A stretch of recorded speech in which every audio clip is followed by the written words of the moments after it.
de los animales, vamos a hablar de las terapias asistidas por animales, que es algo que como terapia a lo mejor se conoce de no hace mucho, pero que en el fondo siempre ha existido, porque el animal de compañía, la mascota, siempre ha sido algo muy importante para las personas, ¿no? Es decir, siempre han sido como amigos. Tengo por aquí un escrito que me traías, amigos ancestrales, ¿no? O sea, ese vínculo es algo que se remonta a muy antiguo. Claro, tenemos que considerar que ahora vivimos en ciudades, pero siempre la historia de la humanidad ha sido en el campo, en el ámbito rural.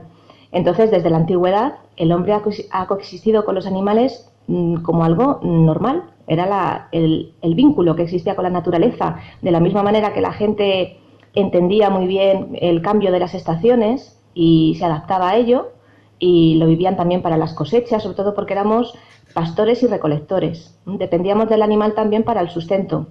Pero existía efectivamente un vínculo que iba más allá. Siempre en todas las culturas, pues íbamos a ver exposiciones, pues ahora la de Faraón en Madrid, exposiciones de este tipo, siempre ha habido una conexión y siempre ha habido animales que se han tenido como mascotas por el placer de tenerlas. Porque veo que en los estudios que, por ejemplo, hay, hablan de que, bueno, por ejemplo, el 86% de los dueños de las mascotas los trata como si fueran miembros humanos de su propia familia. O sea, estos son estudios y estadísticas. Sí, sí, esos son estudios. La mayoría de las personas hablan con sus animales como si fueran personas. Se comunican con ellos, pues muchas veces dicen, mira, mi niño, y hablan con ellos y los tratan como si fueran niños de la casa. ¿Cuándo empieza a utilizarse o a verse médicamente que los animales pueden ayudarnos a superar problemas y enfermedades? Bueno, pues fuera de España, en Inglaterra y en Estados Unidos, a finales, hacia el 1792, ya se empezaron a utilizar animales, sobre todo en centros psiquiátricos, donde, bueno, también estamos hablando de una época en la que los centros psiquiátricos no tenían nada que ver a los que tenemos ahora, ¿no? Pero con pacientes que tenían problemas muy difíciles se intentaba pues que cuidaran animales de granja. Entonces poco a poco se iba viendo cómo había una apertura, cómo había buenos resultados con estos pacientes que en ocasiones mostraban agresividad y gracias a estas terapias pues aquello se demostraba que era útil, ¿no? Porque los animales digamos que les relajaba, les hacía sentirse, tener en cuenta una cosa, el animal no te juzga. Entonces, el animal, tanto si estamos con una persona que tiene una enfermedad crónica, como si estamos, por ejemplo, se hace un papel muy importante en centros penitenciarios. También se utilizaban animales hace siglos en centros, en orfanatos, en centros donde se recogían a jóvenes que mostraban muchos problemas de conducta. Entonces, el animal no te juzga, el animal te va a aceptar tal como tú eres, lo cual es una medicina para la autoestima de la persona. O sea que se empezó utilizando hace casi ya 200 años, ¿no? Estamos viendo que se empezó a tratar en psiquiátricos, en orfanatos, en cárceles, con gente ya problemática. ¿Cuándo los médicos descubren que también se pueden aplicar a, pues no sé, otro tipo de pacientes? Sí, pues los principales estudios se centraron en pacientes con riesgo cardiovascular. Ah, sí. Es decir, se vio que las personas que habían tenido un infarto tendían después en casa, en la recuperación, a aislarse. Y eso aumentaba la posibilidad de que esa persona recayera con otro infarto. Entonces se demostró, por ejemplo, acariciar a un gato disminuye las cifras de presión arterial, porque Curioso, ¿no? sí, influye en nuestro sistema nervioso autónomo, en el involuntario. Entonces se demostró que personas que tenían, por ejemplo, un perro, tenían también la obligación de salir con el perro a la calle a pasear todos los días. Sabemos que cuando una persona ha sufrido un infarto, se le dice que tiene que hacer un ejercicio moderado. El principal ejercicio es caminar, pero la persona puede tener una depresión después del infarto y no le apetece salir, ¿no? Entonces con el perro no tenían más remedio que salir para que su perro paseara, etcétera. Y entonces todo esto se fue estudiando y se demostró en estudios en Australia, en Estados Unidos, que sí, que efectivamente para las enfermedades cardiovasculares, para la rehabilitación y la supervivencia después del infarto mejoraba muchísimo. ¿Y para qué otras enfermedades, por ejemplo, se utiliza terapia con animales? Pues, por ejemplo, para la epilepsia, porque los animales parece ser que intuyen, pues igual que sabemos que intuyen los terremotos, o intuyen el mal tiempo, la lluvia, una tormenta. Pues ellos eran capaces de identificar el aura que precede a una crisis epiléptica en un paciente. Entonces, en pacientes con epilepsia, principalmente en pacientes con depresión, con problemas psicológicos, en niños con problemas de autismo, con discapacidades, niños, por ejemplo, con síndrome de Down, con parálisis, porque, por ejemplo, un niño que tiene síndrome de Down o algún tipo de parálisis cerebral les cuesta mantener la postura erguida. Entonces, hay, por ejemplo, la hipoterapia, que es la terapia asistida con caballos, es tremendamente útil. Claro, porque estamos hablando de mascotas y en general todo el mundo va al gato, perro, ¿no? Pero claro, hay otros animales posibles también para utilizar. Me estás hablando de caballo, yo no sé si tiene algún efecto también otro tipo de animales que solemos tener en las casas, pues no sé, desde un hámster a unos peces en una pecera, no sé. Sí, los peces se utilizan también mucho en las salas de espera de dentistas, porque contemplar un acuario, contemplar peces de colores, pues todos lo habremos hecho alguna vez y nos hemos dado cuenta de que te desconecta, entonces Es relajante. Sí, es totalmente relajante. Cuidar de un pajarillo también, porque yo tengo en casa un canario que no deja de cantar, es que es todo el día cantando, entonces te alegra la existencia. Hay personas mayores que no se pueden permitir por economía o pues porque tengan problemas de movilidad, tener un perro, claro, tener un perro, tener un gato que les da más trabajo, tener un canario, que es fácil de mantener, de limpiar y de alimentar, y a ellos les da mucha alegría tener en casa un canario. Y luego hay otros animales que no son domésticos, que no los podemos tener en casa, pero que sí se ha demostrado en Florida, y ya lo tenemos en España, en Canarias y en el Mediterráneo, los delfines. Ajá. Los delfines también, porque ¿qué tendrán los delfines, no? Que tienen ese vínculo de que la gente, no sé, los niños, todos los quieren tanto, ¿no? Sí, los delfines, hablando un poco desde el punto de vista de la etología, del comportamiento animal, se les considera los animales más inteligentes después del género humano. Tienen una escala social, tienen un lenguaje, un nivel de comunicación extraordinario. Además, son animales que disfrutan jugando y que juegan conscientemente, es decir, se dedican a jugar. Y realmente, esto lo dice también el doctor Levinson, que es uno de los pioneros en terapia asistida con animales en niños, en psicoterapia infantil. Decía que el ser humano, igual que tiene que aprender a caminar, tiene que aprender a jugar, que en el momento que dejamos de jugar, empezamos a morir. Estamos hablando de terapias, de lo importante que es pues la utilización de animales, ¿no? En terapias para personas con determinados problemas, ¿no? Desde riesgo cardiovascular pues a problemas psicológicos. Pero el animal como tal, o sea, para personas perfectamente sanas también juega un papel muy importante, ¿no? La gente que tiene mascotas en su casa, yo creo que tanto si es mayor como si eres un niño, como personas de cualquier edad, yo creo que juegan los animales un papel muy importante, ¿no? Sí, mira, de entrada, todo el que tenga animales y me está escuchando sabe que cuando tú abres la puerta de casa, el primero que viene es el animal. Ese es el que te va a recibir con más alegría. Nos mantienen conectados con el sitio de donde venimos, que es la casa, que es la madre naturaleza. Eso se ha perdido en la civilización urbana que tenemos. Bueno, en Aranjuez tenemos un paisaje privilegiado, pero en general las grandes ciudades, entre los ruidos, la contaminación... No hay ni un árbol ni un trozo de tierra. Claro, no hay una válvula de escape. Entonces el animal es un vínculo que va más allá de lo mental, de lo emocional, o sea, es un vínculo, digamos, espiritual. Y, por supuesto, nos ayudan a mantenernos porque, ten en cuenta, por ejemplo, el gato es un animal de contacto. Lo que yo decía de que acariciar a un gato disminuye las cifras de presión arterial no es pura casualidad. Necesitamos también sentir el calor, sentir la suavidad. Es un ambiente cálido, ¿no? Sentirte reconfortado. Sí, por ejemplo, leyendo algunos datos y dice, por ejemplo, los beneficios que puede tener para minusválidos físicos, dice que posiblemente sean los más conocidos, sobre todo en discapacitados sensoriales, ¿no? Para las personas que están en silla de ruedas, tener un perro adiestrado le puede desde coger, bueno, yo creo que es lo más conocido, ¿no? Ya es el caso extra, ¿no? Te coge, te trae el periódico, te trae el teléfono, casi te hace hasta la comida, ¿no? Los animales. La verdad es que incluso hay animales adiestrados que ya son, increíbles, ¿no? Sí, bueno, hay que tener en cuenta de entrada, cualquier animal es capaz, de una manera que no sabemos explicar, de darse cuenta cuando su dueño está triste o está enfermo. Él viene a reconfortarte. Si además es un animal que ha tenido un adiestramiento, porque en España la terapia asistida con animales viene existiendo desde finales de los 80 por el impulso de la Fundación Purina, que ahora se llama Fundación Affinity, que hacía programas de terapia asistida con animales, sobre todo en centros de personas mayores, en residencias. Pero en España lo más conocido ha sido la labor maravillosa de la Fundación 11. Sabemos que esos perros que te guían por la calle, que casi conducen el coche, lo hacen todos. Claro, la cosa es que son ojos y son mucho más para la persona que no puede ver. Y los perros adiestrados para personas que van en silla de ruedas es increíble, es que es para verlo. Yo alguna vez no lo habéis visto a lo mejor en la tele, en alguna demostración, es impresionante.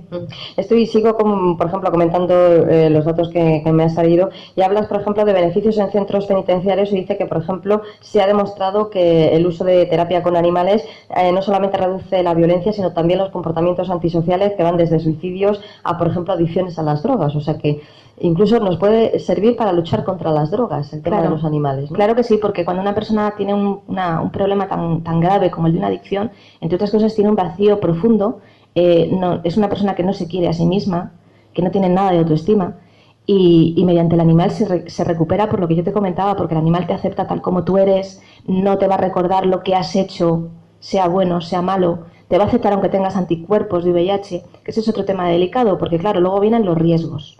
Entonces luego te dicen, bueno, pero ¿cómo vas a utilizar mascotas en personas que tienen anticuerpos del VIH que están bajas de defensas? Bueno, pues se está estudiando porque no está demostrado que sea nocivo. Si el animal cumple unas condiciones sanitarias de que de que se le desparasite, se le vacune, se le tengan condiciones, el animal no es nocivo que esté con una persona aunque esté baja de defensas.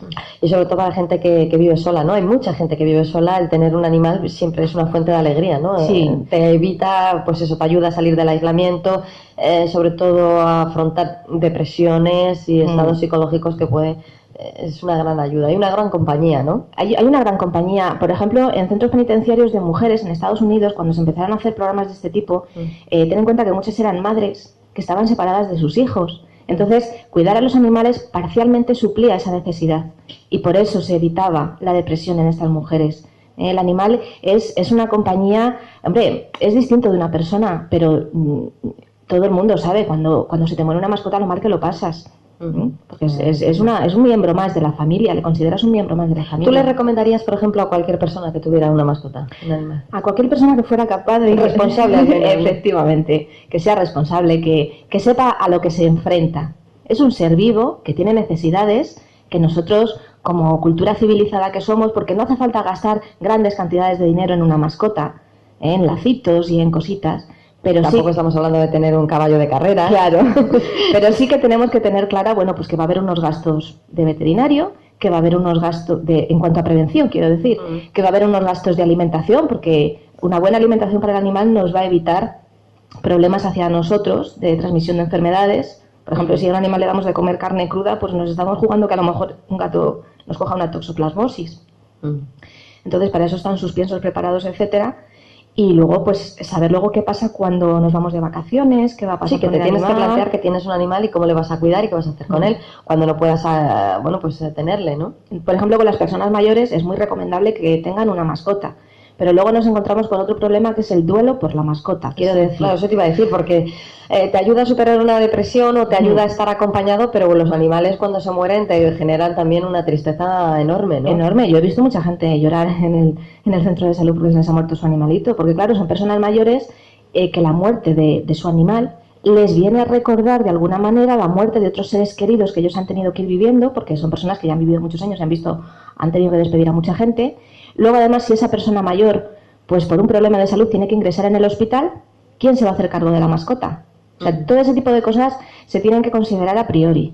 Claro, para no tener problemas. Por cierto, es en el caso del tema de las personas mayores. En el caso de los niños, de los adolescentes, ¿una mascota les ayuda o les enseña a ser más responsables? Les enseña a vivir, porque un animal te enseña, en cierto modo, a entender todos los acontecimientos naturales de la vida. O sea, con un animal se le puede hablar a un niño sobre sexualidad y reproducción, se le puede hablar a un niño de una manera natural sobre la muerte, porque claro, las mascotas, estamos hablando de animales que difícilmente pueden vivir pues más de 12, 13, 15 años. Bueno, eso en el caso de perros, gatos, un hámster o mucho antes. Claro. Entonces el niño con todo eso puede ir entendiendo circunstancias naturales de la vida, y por supuesto que se les enseña a ser más responsables si les decimos, bueno, pues tú eres el que tiene que poner de comer a fulanito, o tú eres el que me va a ayudar a cepillarle o a bañarle, o vamos a ir a pasearle, y además crea en el niño como se relaciona con la mascota a nivel de juego, es un nivel,